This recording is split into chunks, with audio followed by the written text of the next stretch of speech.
मान लीजिए कि आपके पास आपके दादाजी की विल है जिसमें लिखा है कि उनकी प्रॉपर्टी आपको मिलेगी।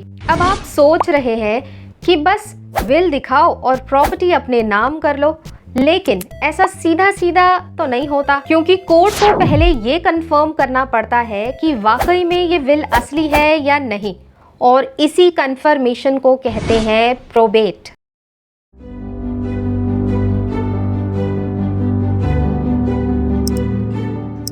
प्रोबेट को सिंपल लैंग्वेज में समझें तो ये कोर्ट का स्टैंप ऑफ अप्रूवल है विल पर, यानी प्रोबेट सर्टिफिकेट मिलने के बाद ही विल को लीगल रूप से मान्यता मिलती है। लेकिन ये प्रोबेट कहाँ से मिलता है? ये सिर्फ डिस्ट्रिक्ट कोर्ट और हाई कोर्ट से ही मिलता है। अब प्रोबेट सर्टिफिकेट को मिलने का क्या प्रोसेस होता है, इसको स्टेप वाइज समझते हैं। सबसे पहले आप कोर्ट में एक प्रोबेट पिटीशन फाइल करेंगे। फिर कोर्ट सिर्फ आपको ही नहीं बल्कि सभी लीगल एयर्स को यानी फैमिली मेंबर्स को नोटिस भेजेगी कि यदि किसी को इस विल पर शक है या फिर कोई ऑब्जेक्शन है तो वे कोर्ट में आकर बता सकते हैं। अगर ऑब्जेक्शन आता है तो सुनवाई होगी, और अगर नहीं आता तो प्रोबेट जल्दी इशू हो जाता है।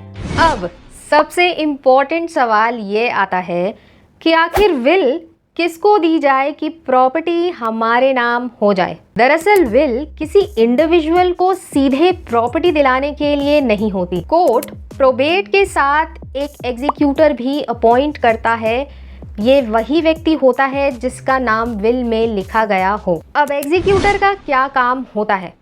एग्जीक्यूटर का काम होता है कोर्ट से प्रोबेट लेकर विल को प्रैक्टिकल तौर पर लागू करवाना, यानी प्रॉपर्टी का ट्रांसफर या डिस्ट्रीब्यूशन करवाना। एग्जीक्यूटर प्रॉपर्टी बेच सकता है, ट्रांसफर कर सकता है और फैमिली मेंबर्स में डिस्ट्रीब्यूट कर सकता है जैसा विल में लिखा हो। अगर विल में एग्जीक्यूटर का नाम ही ना हो तो लीगल एयर्स में से कोई भी अपना नाम कोर्ट में दे सकता है और अपने आप को एग्जीक्यूटर अपॉइंट करवा सकता है और फिर प्रॉपर्टी के ट्रांसफर की प्रक्रिया को स्टार्ट करवा सकता है।